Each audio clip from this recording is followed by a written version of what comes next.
What would you do if you inherited a house and discovered that the previous owners had been hiding something unspeakable in the walls for nearly a century? Today, we're diving into one of the most disturbing family secrets ever uncovered in American history.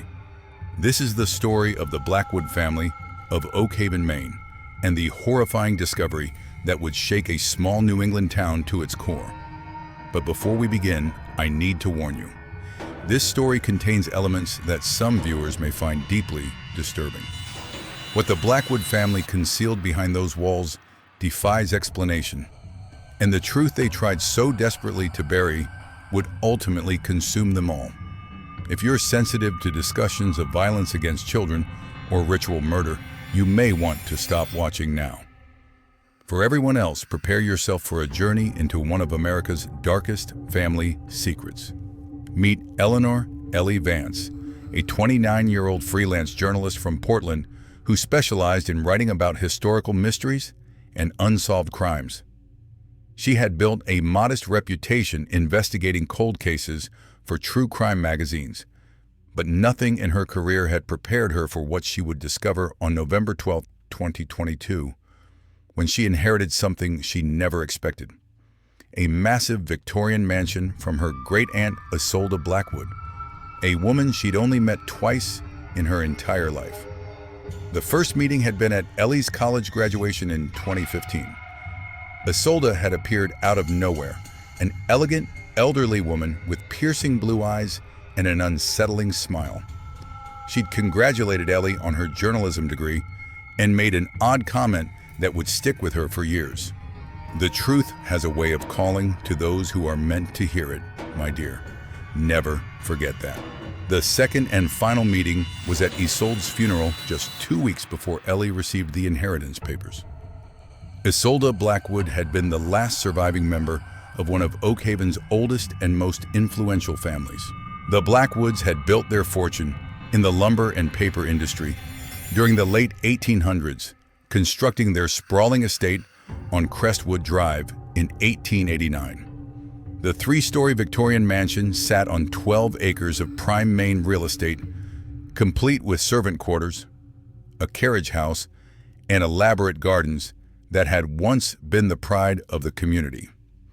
For over 130 years, the family had lived in that house, wielding considerable influence over the small town's economy and politics. The Blackwood Mill had employed nearly half the town at its peak, and even after its closure in the 1970s, the family's wealth continued to support local businesses and charities. Isolde's death left the house empty for the first time since its construction, and with it, the end of an era that few in Oak Haven were sorry to see conclude. Ellie had planned to sell the property immediately. After all, she lived in a cramped studio apartment in Portland's Old Port, had no ties to Oak Haven, and the maintenance costs for a 12-room mansion would bankrupt her freelance income within months. The property taxes alone were more than she made in a quarter.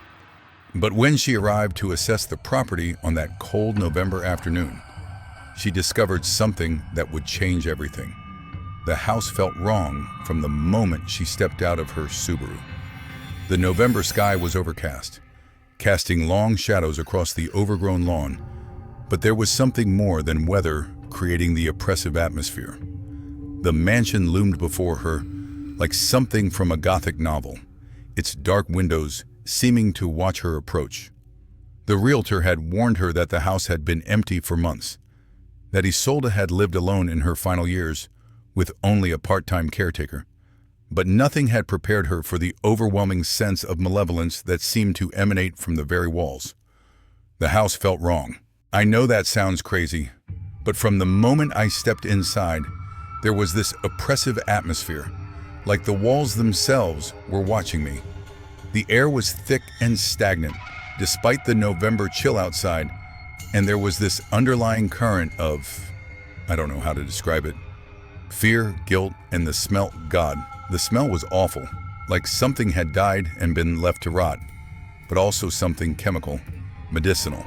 It made my stomach turn. The interior was a time capsule of wealth and decay.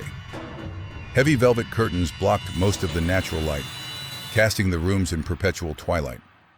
Dust sheets covered most of the furniture, but what Ellie could see spoke of a family that had spared no expense in their decorating. Persian rugs, crystal chandeliers, and oil paintings in gilded frames adorned every room. But there was something off about it all. Something that made Ellie's journalist instincts prickle with unease. But Ellie was a journalist, and journalists follow their instincts. Instead of leaving and returning with the realtor as planned, she decided to stay the night and explore the house thoroughly. She'd brought a sleeping bag and camping supplies, thinking she might need to stay overnight if the assessment took longer than expected. It was a decision that would haunt her forever, but would also expose a truth that had been buried for nearly a century. Ellie's exploration began on the first floor, where she found the typical rooms of a grand Victorian home: a formal parlor with floor-to-ceiling bookshelves, a dining room that could seat 20, a kitchen that had been updated sometime in the 1950s but retained its original massive cast-iron stove. But it was in the study that she found her first clue that something was amiss. The desk drawers were locked, but one had been forced open recently, its contents scattered. Among the papers, she found correspondence dating back decades, all addressed to the keeper and signed with various initials rather than full names.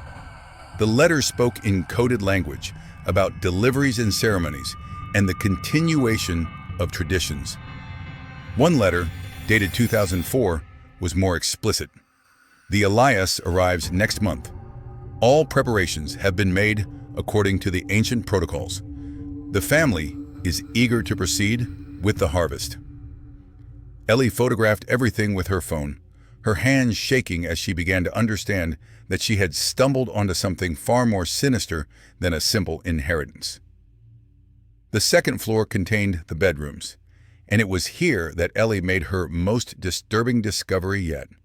Family portraits spanning 5 generations lined the hallway, but with one peculiar detail that made her blood run cold. Every single portrait, going back to the 1880s, showed families with a gap where a child should be, with faint outlines like someone had been deliberately removed from the pictures, cut out, erased. The missing figures weren't random. In every single portrait, it was always one child, always appearing to be between the ages of 12 and 16. And always, the family members remaining in the photos had the same expression, a mixture of grief and guilt that seemed to transcend the limitations of photography. But there was something else in their eyes, too, something that chilled Ellie to the bone. Satisfaction, as if they had gained something from the missing child's absence. She spent hours examining each portrait, taking detailed photographs and notes. The earliest showed Ephraim Blackwood, the family patriarch, with his wife Abigail and their 4 children. But the outline of a 5th child was clearly visible, carefully cut away with surgical precision. The pattern continued through every generation. Children removed, families incomplete, and always that same expression of guilty satisfaction on the surviving members' faces. It was on the 3rd floor, in what appeared to be a child's bedroom, that Ellie made her first significant discovery. The room was different from the others, more recently maintained, despite its obviously aged decor. The wallpaper was a cheerful pattern of lighthouses and schooners, clearly chosen for a young boy. But the overall atmosphere was deeply unsettling. While examining the walls more closely, she noticed a section near the window that seemed slightly different, less faded, as if it had been replaced more recently than the rest. I pressed against it, and I could feel it give way slightly.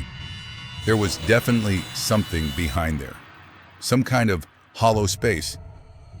I went downstairs and found a kitchen knife, then came back and carefully cut through the wallpaper. I was expecting maybe old newspapers or insulation, something normal. What I found underneath, I still have nightmares about it. Behind the wallpaper was a small alcove, roughly 3 feet by 3 feet and about 2 feet deep. And inside that alcove was a collection of items that told a story no family should ever have to tell. Children's clothing from different time periods, carefully folded and preserved. A collection of diaries dating back to 1916, their leather covers worn but still intact, and most disturbingly, dozens of photographs showing children who appeared to match the missing figures from the family portraits downstairs. The clothes were in perfect condition, preserved somehow against the ravages of time. There were knickers and suspenders from the 1920s, dungarees from the 1940s, bell-bottom jeans from the 1970s, and more modern clothing from recent decades. Each set was carefully labeled with dates and a name, Elias. And the diaries, they all had the same name written inside the cover in different handwriting styles, Elias. But they spanned decades. Elias from 1916, Elias from 1935, Elias from 1954, Elias from 1973, Elias from 1992, Elias from 2011. Ellie sat on the floor of that child's bedroom, surrounded by the evidence of something impossible. How could someone named Elias have been writing diaries for over 90 years? And why had the Blackwood family been hiding these belongings? As a journalist, she knew she had to investigate further, but every instinct was screaming at her to leave immediately. The house seemed to be pressing in on her, and she could swear she heard footsteps in the hallway, though she knew she was alone. Fighting her fear, she opened the oldest diary, dated 1916. The handwriting was that of a child, careful and precise in the way that suggested formal education. The diaries revealed a pattern that was both impossible and terrifying. Each one told the story of a boy named Elias, who lived with the Blackwood family for exactly 1 year, from his 12th birthday until his 13th, March 15, 1916. Today is my 12th birthday, and the Blackwoods have welcomed me into their home. They say I'm part of the family now, but Mother and Father warned me never to tell anyone where I came from. They say it's for my own protection. Mr. Blackwood gave me this diary and said I should write in it every day to record my thoughts and experiences. He says it's important for the family history. The entries that followed painted a picture of a family that was loving and caring, but with strange rules and rituals that the children were expected to follow without question. The boy wrote about lavish meals, expensive clothes, tutoring in subjects that seemed advanced for his age. But there were also disturbing elements that became more apparent as Ellie read deeper into the diary. March 28, 1916. We're not allowed in the basement. Mr. Blackwood says there are dangerous chemicals down there from his lumber work, but I heard strange sounds coming from down there last night, like chanting or singing.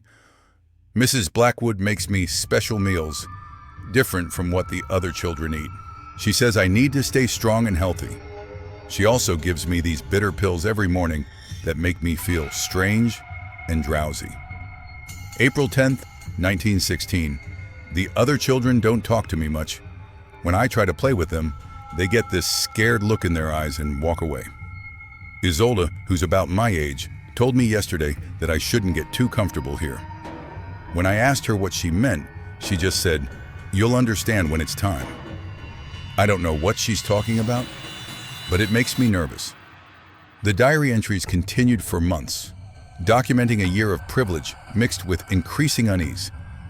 The boy wrote about feeling isolated, about strange dreams that felt more like visions, about a growing sense that something terrible was being planned for him.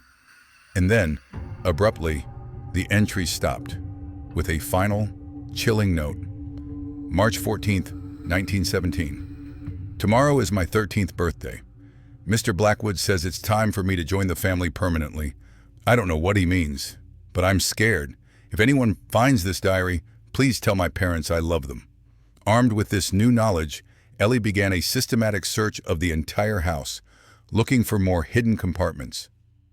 What she found was a network of concealed spaces throughout the mansion, each one containing similar collections: clothes, diaries, and photographs of different boys, all named Elias, spanning nearly a century. The pattern was precise and methodical, suggesting a level of organization that spoke to generational planning. Every 19 years, like clockwork, a new Elias would arrive at the Blackwood house on his 12th birthday. For exactly 1 year, he would live as part of the family, treated with kindness and luxury while being prepared for something that the diaries never explicitly described, but that filled each boy with increasing dread as his 13th birthday approached. And then the diary entries would stop. I found evidence of 6 different Elias boys over 95 years: 1916, 1935, 1954, 1973, 1992, and 2011, each cycle lasting exactly 1 year, each ending the same way with an abrupt final entry that simply said, "It's time." The mathematical precision was terrifying. This wasn't random violence or crimes of passion. This was systematic, planned, ritualistic. By now, it was well past midnight, and Ellie knew she should leave, call the police, turn this horror over to someone else. But her journalist instincts were in full control now. She had stumbled onto the story of a lifetime, and she couldn't walk away without understanding the full scope of what had happened in this house. Against her better judgment, she decided to drive into town and try to find someone who might have answers. Desperate for answers, Ellie drove into Oak Haven proper as the sun was rising, hoping to find an early opening diner or coffee shop where she might strike up conversations with locals. What she discovered was a town that had been keeping the Blackwood family secret for generations, and whose residents seemed genuinely afraid to discuss anything related to the family. The first person she approached was Silas Croft, a 78-year-old man she found feeding pigeons in the town square. When she mentioned the Blackwood house, his face went pale, and he looked around nervously, as if afraid someone might be listening. Everyone knew, the whole damn town knew, but nobody talked about it. My grandfather told me, his father told him, the Blackwoods, they weren't like other folks. There was something unnatural about them, something that went back generations. And those boys they took in, well, they came from families who owed the Blackwoods money, families who had nowhere else to turn. Silas's revelation opened a floodgate of information that painted a picture of systematic exploitation spanning more than a century.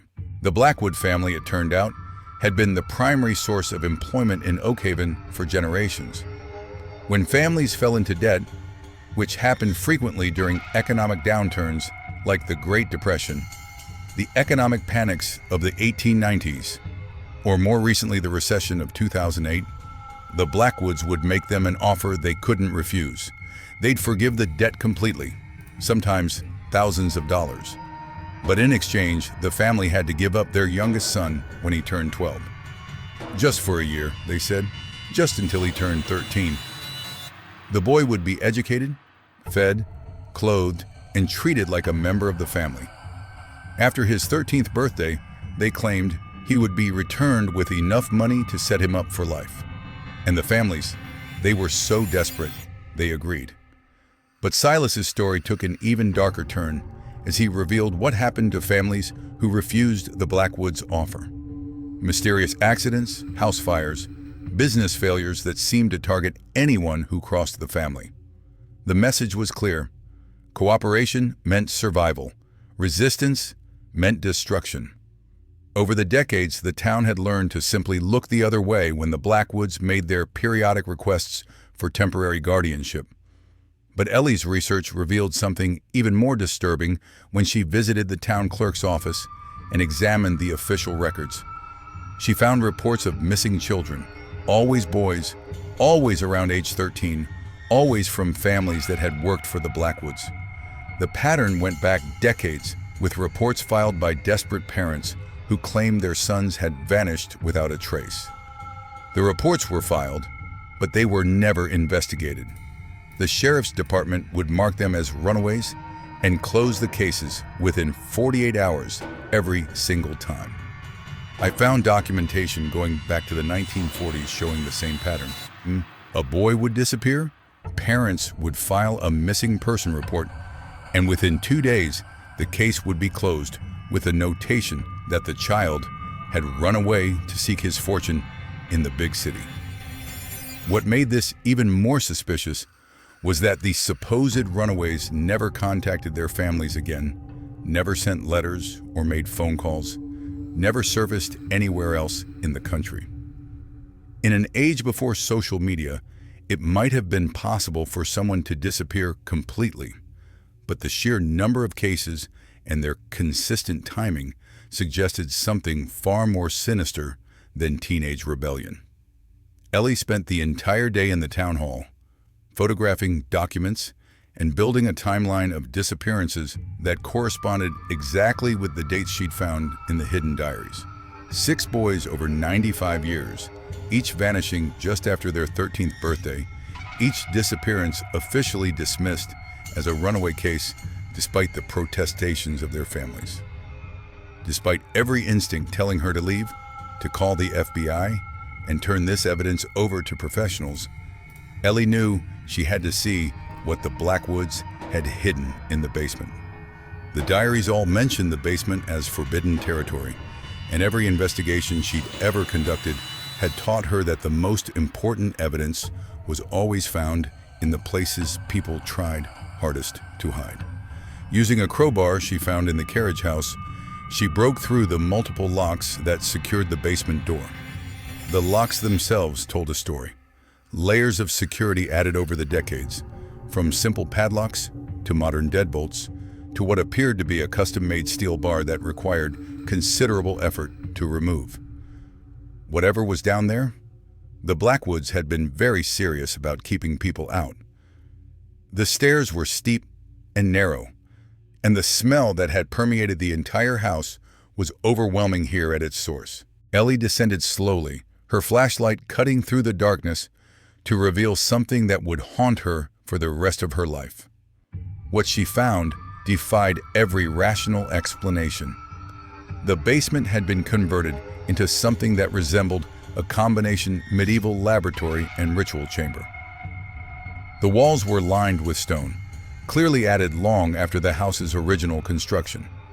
Stone tables with channels carved into their surfaces dominated the center of the room, and surgical instruments from different time periods hung from hooks on the walls like some macabre museum display. There were charts on the walls, anatomical drawings that seemed to focus on the circulatory and nervous systems.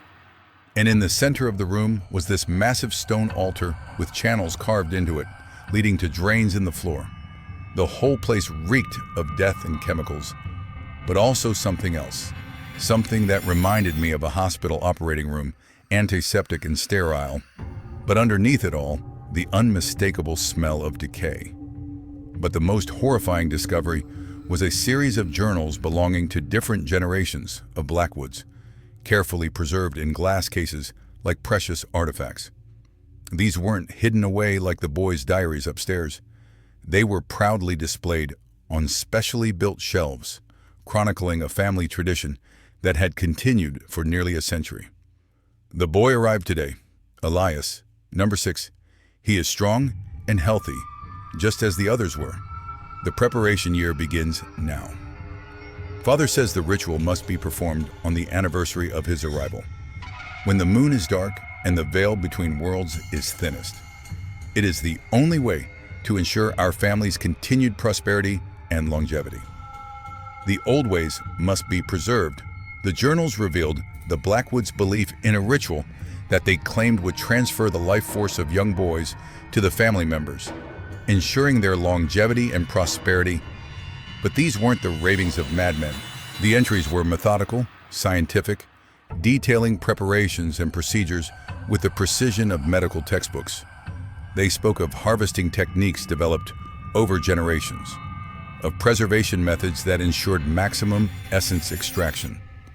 Each journal entry detailed preparations for what they called the harvest, a ceremony that apparently took place exactly 1 year after each boy's arrival. The rituals were described in clinical detail, involving procedures that were clearly designed to slowly drain the life from the victim while keeping them alive as long as possible. The Blackwoods believed that fear and suffering enhanced the potency of what they were stealing. So the final ritual was designed to maximize both. But perhaps most disturbing was the way the journals documented the effects of their ceremonies. Each generation of Blackwoods lived far longer than should have been possible, remained healthy and vital well into ages that should have been impossible for their time periods.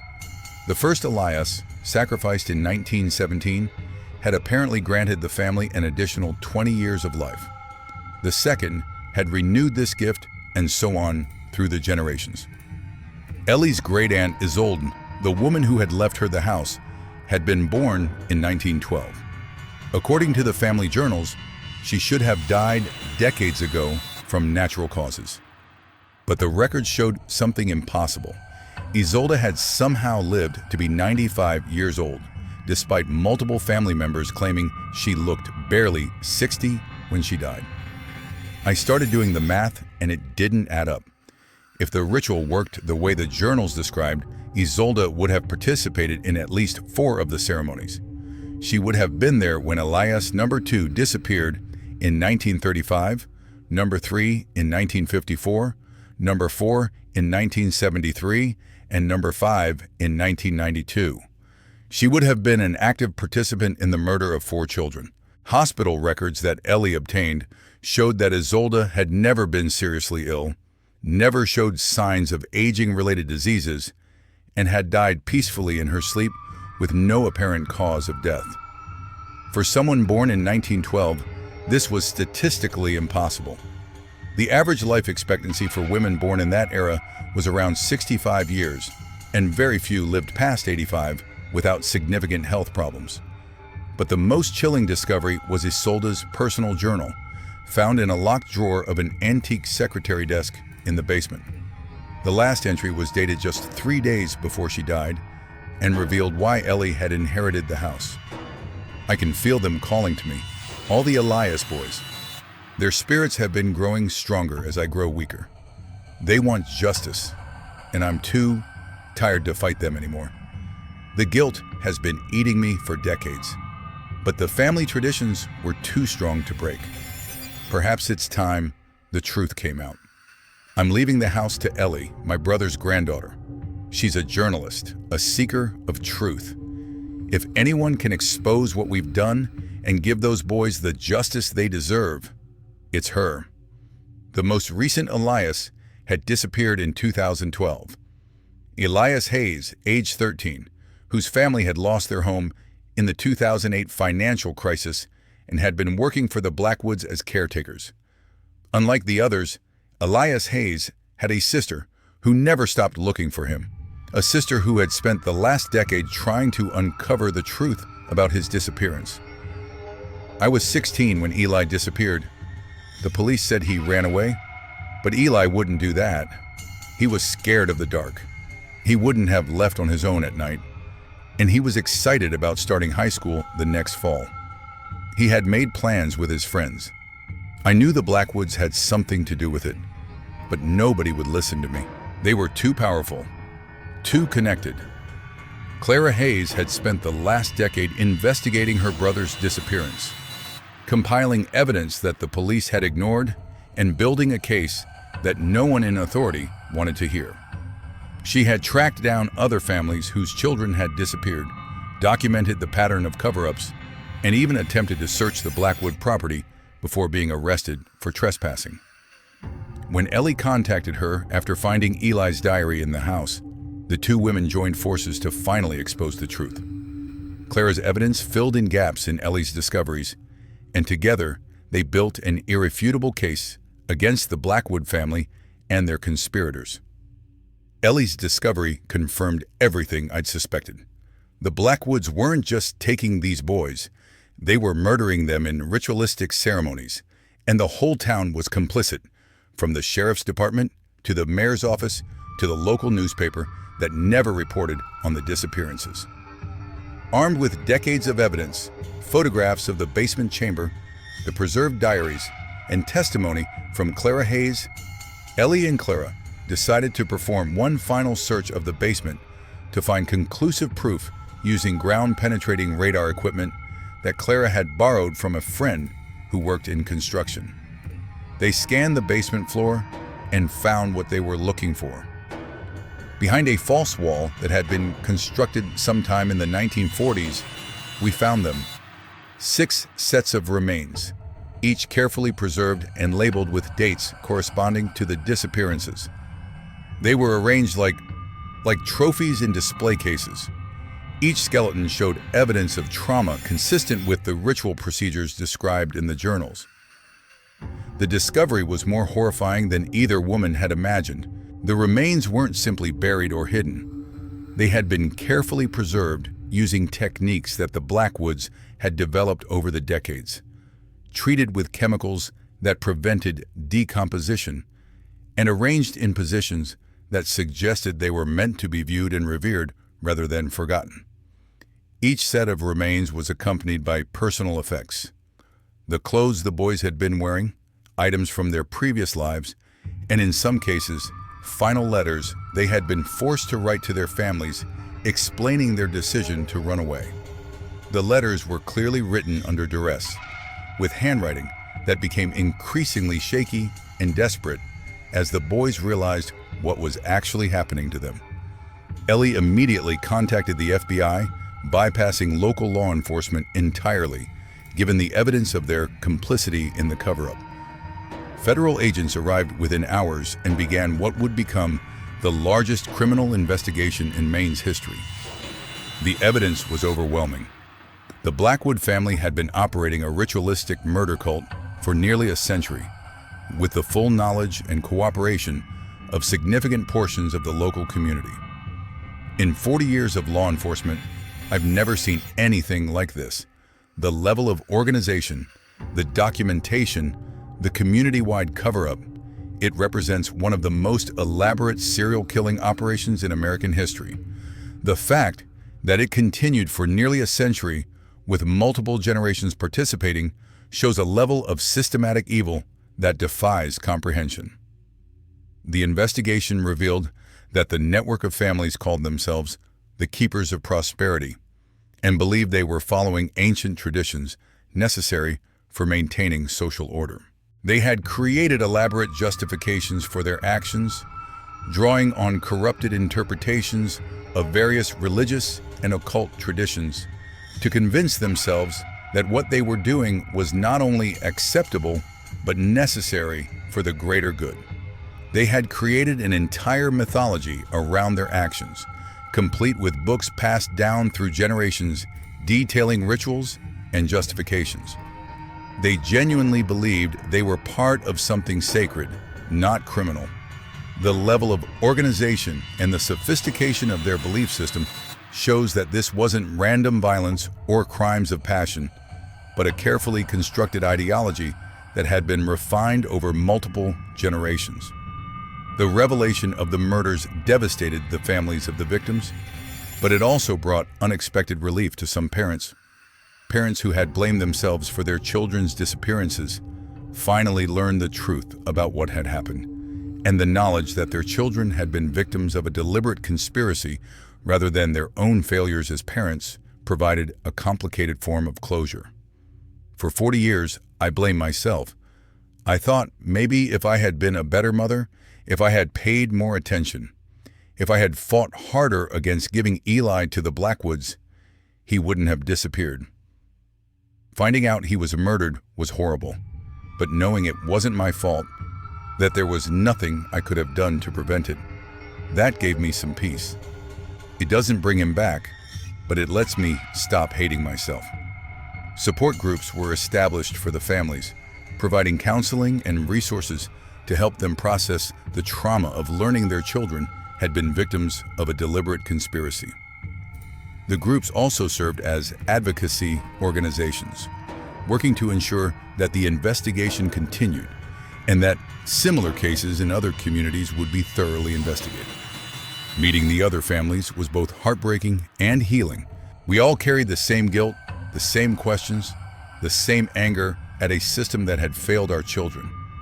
Finally, having answers, even terrible ones, was better than living with uncertainty. And working together to make sure this never happens again gives us a way to honor our children's memory. The Blackwood case sparked a national conversation about how economic inequality can create conditions for widespread corruption and abuse. The story went viral on social media, with millions of people expressing shock that an entire community could be complicit in serial murder. But it also prompted serious discussions about the vulnerability of economically dependent communities and the need for better oversight of powerful families and institutions. Congressional hearings were held to examine how federal agencies could better identify and investigate cases where economic dependency might be hiding systematic abuse. The hearings revealed that the FBI had protocols for investigating organized crime and terrorism, but lacked specific procedures for dealing with community-wide conspiracies involving ritual murder. The Oak Haven case shows us that we cannot rely solely on local law enforcement when investigating serious crimes. Economic pressure can compromise even the most well-intentioned officials, and federal oversight is necessary when entire communities may be complicit in covering up crimes. We need new protocols that automatically trigger federal involvement when certain patterns are detected.